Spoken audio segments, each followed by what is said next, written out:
everyone gets to go back into the backstage area where you're going to find some little tables there. All the speakers are there, and you can actually have private conversations.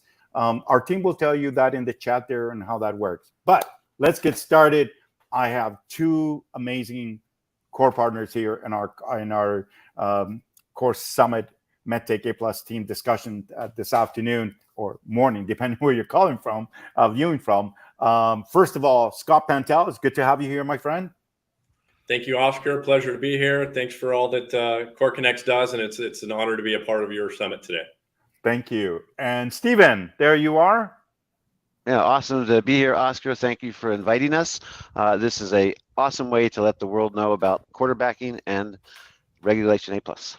See, you took my line now. Now I know it's okay. So there it is. So we're going to get started with the discussion. You know, the reason we added this, and we haven't done this before, and it's important because, as you heard my opening, one of the things that I mentioned, there's been one constant that we've seen, and I've documented quite a bit, is that we're constantly changing, and the change is evolving, and that one of the evolutions that we're at is, you just mentioned this, Stephen, which is great, quarterback. We're going to talk about that. What does that mean?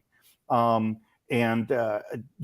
think I want to get that discussion started from Scott, from your perspective is first, because you being the CEO of a research company, seeing it from the outside and seeing these companies and the value of a quarterback from your point of view. Tell me about where you see that role coming into play. Sure. Thanks, Oscar. And again, it's a pleasure to be here. I think this is a really important topic. It not only important, it's really exciting time, I believe, for Medtech. So I've been accused of being the inconspicuous outsider, and I embrace that. And I think I have a unique perspective. So before I answer your question, I'll just frame up kind of my background very briefly. So hopefully it helps to add to the subject matter here. So I run a company called Life Science Intelligence. We're really a market research company. We've been around for nearly 20 years, and we help venture-funded startups, early-stage companies in the medtech space, all the way up to the biggest medical device companies in the world, innovate and grow. And so we're on both sides. We're on the innovation side. We're also on the buyer side. And we also work very closely with the traditional investors who have invested in this space over the years. And one of the things that I've observed is that a lot of really good companies struggle to raise the capital they need. And I've also observed companies that do raise the capital go through challenges of really largely giving up a lot of their company along the way. And so a couple of years ago, I was introduced to what's happening, did my research on the Jobs Act, was fortunate enough to meet folks like you and Stephen and this whole ecosystem.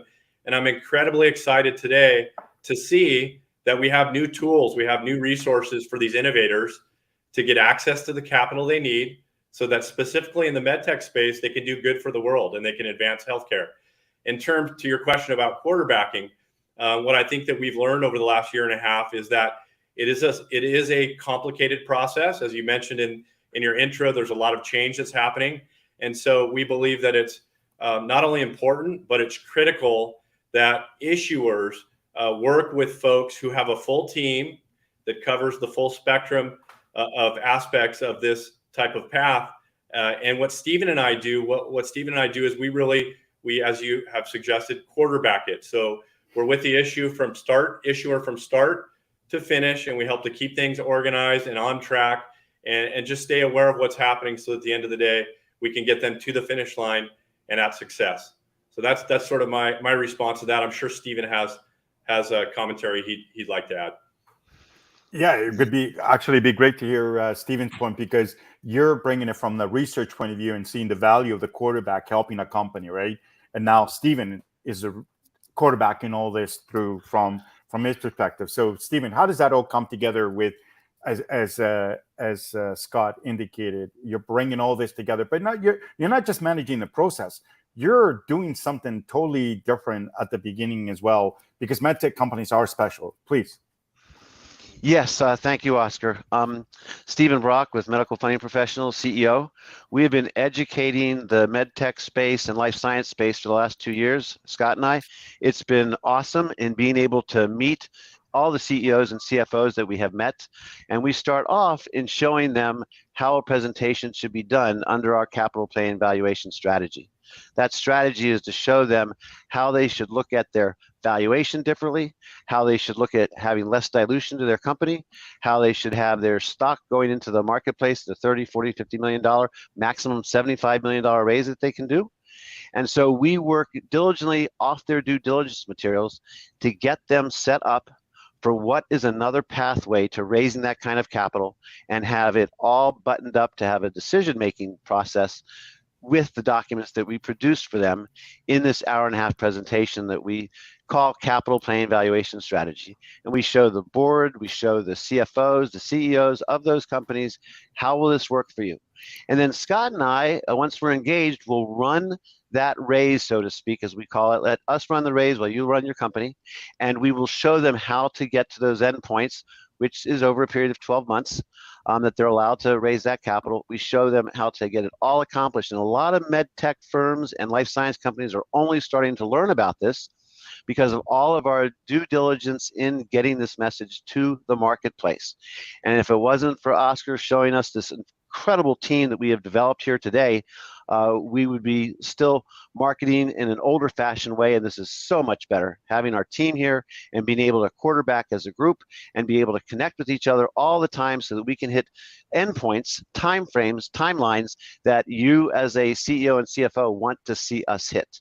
That's what we do under the capital plan evaluation strategy. Thank you, Stephen. And, you know, and I do apologize too. Thank you for that question from Waleed. I will answer it for you because it does. I mean, part of being the quarterback is to provide an explanation what the regulation is. So here is Regulation A+. I'm going to give it a high-level strokes because we do have another panel that's going to go more into the preparations, discuss it there. You'll have the legal team and so on. But here in a nutshell, you can raise up to $75 million USD every 12 months. You must be either a U.S. domicile company or a Canadian domicile company. For a U.S.-based company, you will need audited financial statements under GAAP.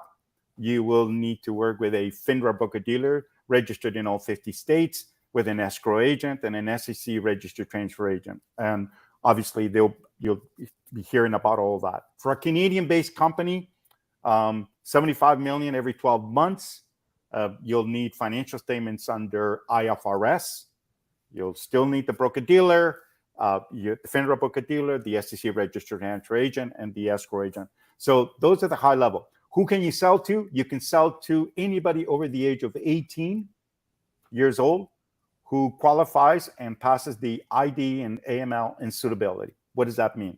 The suitability is how much can an investor invest? A non-accredited investor can invest 10% of their income or their net worth, whichever is greater. For an accredited investor, they can invest unlimited. For venture capital, unlimited. For private equity, unlimited. And institutional, unlimited. The nice thing about Regulation A regulation is that it's a free trading security the minute the investor receives it. So the minute they receive it, they can do a transfer or they can sell it in a registered secondary ATS, provided the company has subscribed to that, has met all the secondary market requirements, Blue Sky, Securities Manual, and ATS listing. That's high level. Thank you again for asking that question, Waleed, and obviously the other questions will be coming later. But one of the things that as they're asking those questions, Stephen and Scott, that they're, everybody, okay, I want to raise money. How much does it cost? And then they get to the cost. And Stephen, you in particular have brought this up before. And Scott, I'll start with you. The cost is a part of it, but the other real issue when you're quarterbacking this, you're setting expectations correctly for a company in a capital raise and showing them that the cost is one element, but the bigger element is, are they even ready for a Regulation A or Regulation C? Scott? Sure. Thank you, Oscar. And we'll be talking about this a little bit later in the program. I have the good fortune to be spending some time with what we refer to as the investor acquisition folks, who are the people that are out there, sharing the story and recruiting audiences and really getting interest. And so I think your question is a really important one, and it is the company even ready? Is the company in a place where they have a chance to go after this type of a capital raise? And there are many questions that we go through in the due diligence process to really identify if the company is ready. But obviously, at the highest level, they need to have an innovative technology that the retail market and the institutional market is going to be able to really rally around. They need to have a strong team in place. They need to have basic financials. And these are all the steps that we go through when we really help companies figure out if it's a right path for them or not. Stephen and I and team take a lot of pride in spending time educating the market and getting companies prepared. Many come in, they go through the process, and they're absolutely ready to go. And some come in and they may be a little bit early, but those are some of the diagnoses that we do to help companies. So you have to be far along and that you're ready for this, but there's also things that we can do to help get you there. And I'm sure Stephen has some that he may like to add to that. Yes, so we like to start off with having a discovery call with the company. Then we like to get into NDA so that we can share due diligence materials. The due diligence materials are important in developing those costs. We don't know what those costs are until due diligence is done. We can see what the company can do, and is there a market for that? So we do all this analysis off of PitchBook, which we pay up to $50,000 a year subscription for, so that we can get real-time data on what's going on in your sectors. That helps us build out the cap tables, the pro forma valuations, everything that we will do for that potential client, including capital cash flow projections. What's it going to take to get from A to Z? We lay that all out in very fine detail with our whole team on the presentation for you. So that really is what is studious to getting to the end zone and having the proper costs analyzed, because we really don't know until we have due diligence done for your specific company. And that's a really great point. I know we don't want to use the word due diligence too much because obviously we're not the broker dealers. Sorry, the quarterback is not the broker dealer, and the broker dealer is going to talk a little bit about that. But in essence, it is a type of due diligence in preparation, and that's what the quarterback is doing here. And you are right. I mean, I often hear this from the investor acquisition companies who get a company that went to the lawyer, got the filing done, okay, and I got the audit, okay, they think they're done, and they got the broker dealer, okay, great. And then they discovered that now they need to bring the audience in, and the investor acquisition company is left with, I wish this company would have known what to budget for, what they needed, or did they even look at their documents to see that, there could be some issues for them? So for me, the value of the quarterback is taking all those examples of failures in RegA. Yes, everyone, there are failures in RegA. There's a blog that I have coming out that you're going to read about it. Failures of RegA is attributed to some very basic things, and they're there. And one of the big ones is, not having a SEC registered transfer agent, not properly budgeting and properly structuring your offering to going to the market. And I think that's the biggest value. Of course, the component, Stephen and Scott, that you are also adding is the ability to coordinate all the participants that are needed, so it's coordinated and everybody working together. But I think that's a major piece. What do you think about that, Scott? I mean, I really feel that's a big piece. I totally agree. And one of the things that we're going to talk about later, we could just touch on it now, is what are the ingredients to a successful raise? We're going to talk about that, and then also what are some of the roadblocks or some of the challenges that we've seen with raises that weren't successful, only in the spirit of how we can avoid them. And so we're going to get deep into this a bit later. But one of the things that comes up often that we hear all the time is, I'm a pre-revenue company. Am I too early? And the answer is not necessarily. In fact, we have some pre-revenue, very innovative medical device companies that are off to the races in their own capital raise. We have other companies that are, just early stages of generating revenue, and then we have others that are very much at, scale up and commercial stage, and they're really looking for an infusion of capital to continue growing. So you can be at all different stages. You just have to have the key ingredients in place. And that's one of the things that we're going to get really deep into later. So if folks are asking the question, am I too early? What does it take? This is not to defer you to later, but that is one of the very important topics that we'll be talking about a bit later. Yeah, I think that's an interesting point. I mean, here we're getting things started, and when they get started in that screening process that Stephen and your team are going through, it's not to say no to them, because obviously that's not what the Jobs Act was intended. It's to give them the proper roadmap. So if they are going to execute on this, they do it properly, and they do it with a mindset that how to become successful at it. Because like I said, the failures are remarkably, they're there, and people think, well, it's, because nobody's interested in my deal. It's not. There's a slide, there's a point, I think you call it the 3 points, Scott and Stephen, that a client needs to commit to. I don't have them memorized by hand, but do you remember them, Scott? I mean, they're important. They follow into this in the quarterback. It starts here because that leads them into the entire process. Does it not? Yes, it does. And if I had my comrade Doug here, he could go into the deep dive on it. But at the highest level, and we do, I make light of something that's important.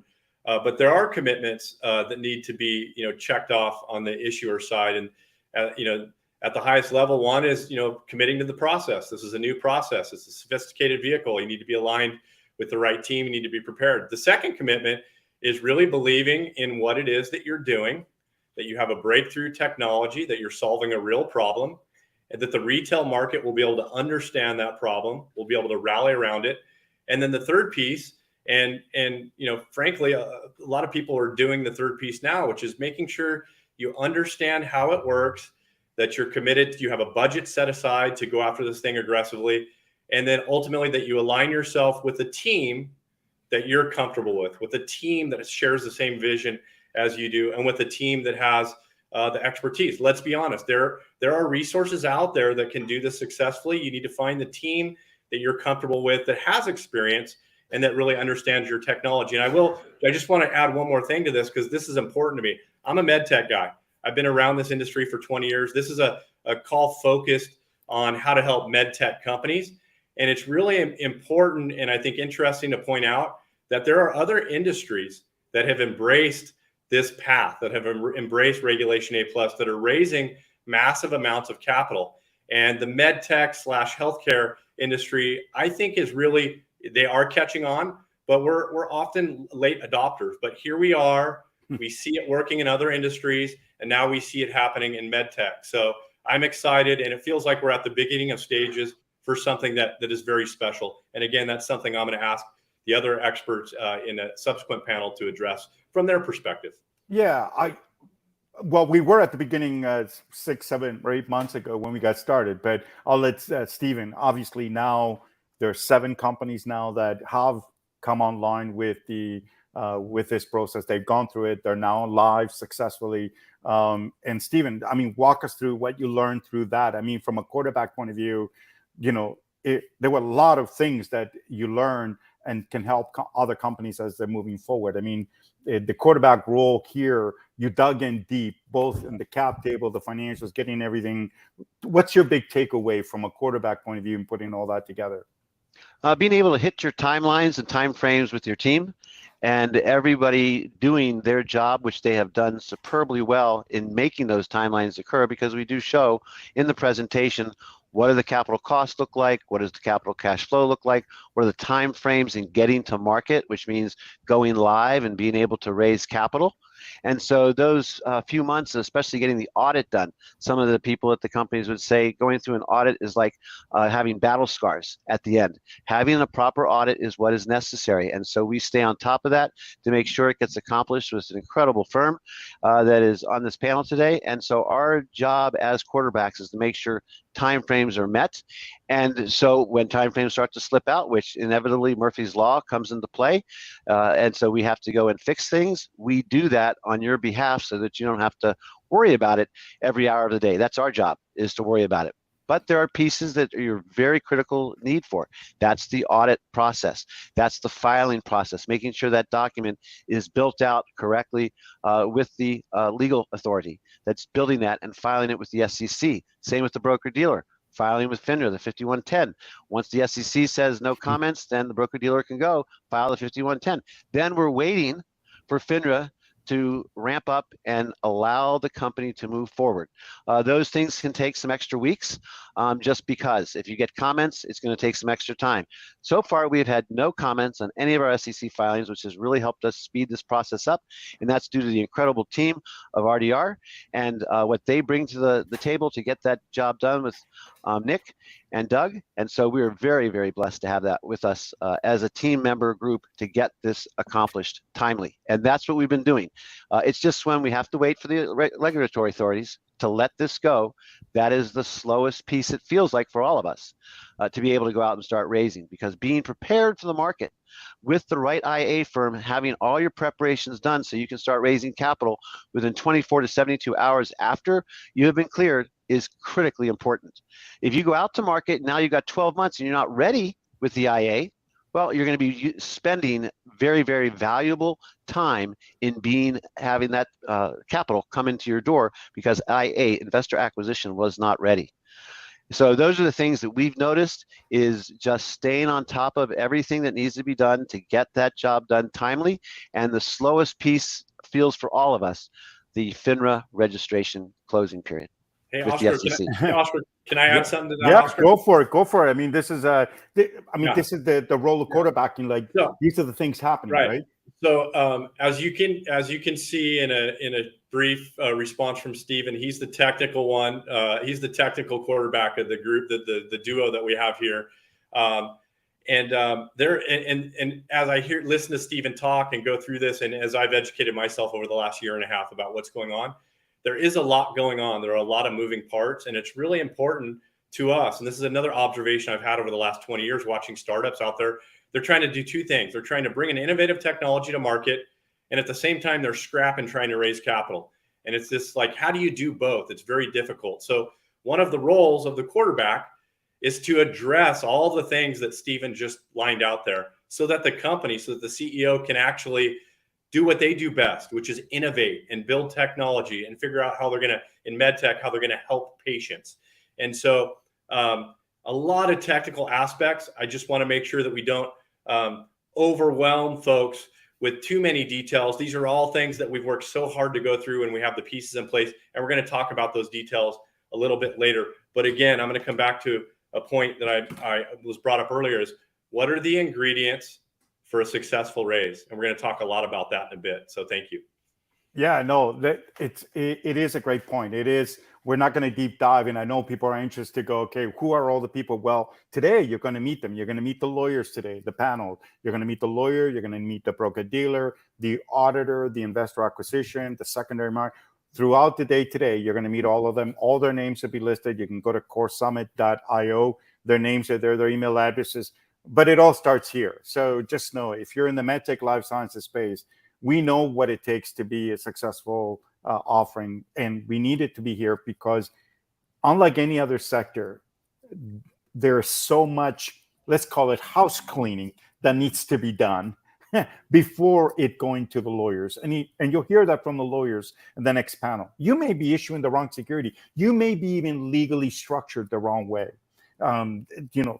Simple things like that that need to be looked at. Or maybe, I've seen this all too often. I mean, I was at your event, Scott, not that long ago in March in Dana Point, which, by the way, was fantastic.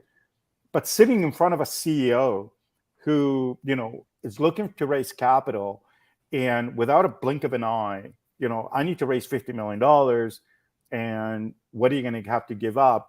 No hesitation. I'm going to give up, 90% of the company.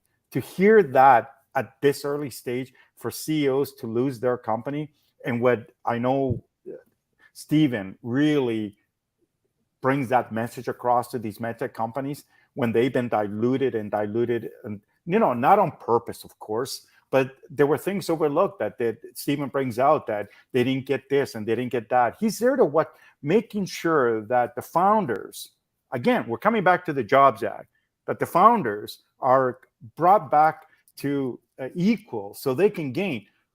Let's not forget what happened to the man who created the vaccine for COVID-19. He made the cover of Time magazine, and that's all he got. And we should never, ever let that happen again to innovators. If there are you listening in today to us, and you're an innovator, you're a CEO, an entrepreneur, a startup, whatever stage you're in, you should never, ever be in a situation where you went from 100% and you're down to maybe 5, 10, maybe 20%.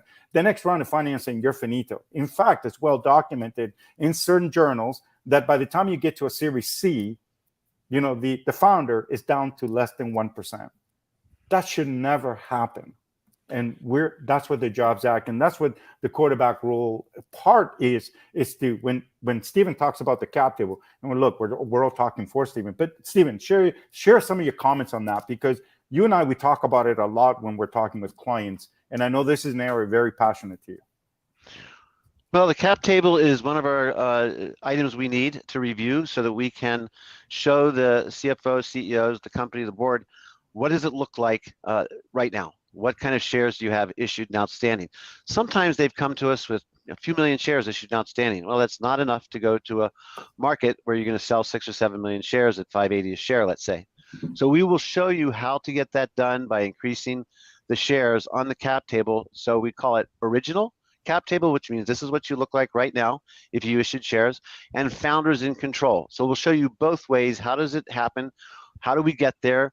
And we go through these conversations all the time. We've probably done 90 presentations or more in helping people understand how to use this process correctly, especially on the capitalization table, especially on having less dilution, having higher valuation. Those valuations that you'll see that we promote and show all comes from matching up against PitchBook as well. And our valuations are always under what those valuations are in PitchBook in your sector based on pre-rev, rev, or an M&A.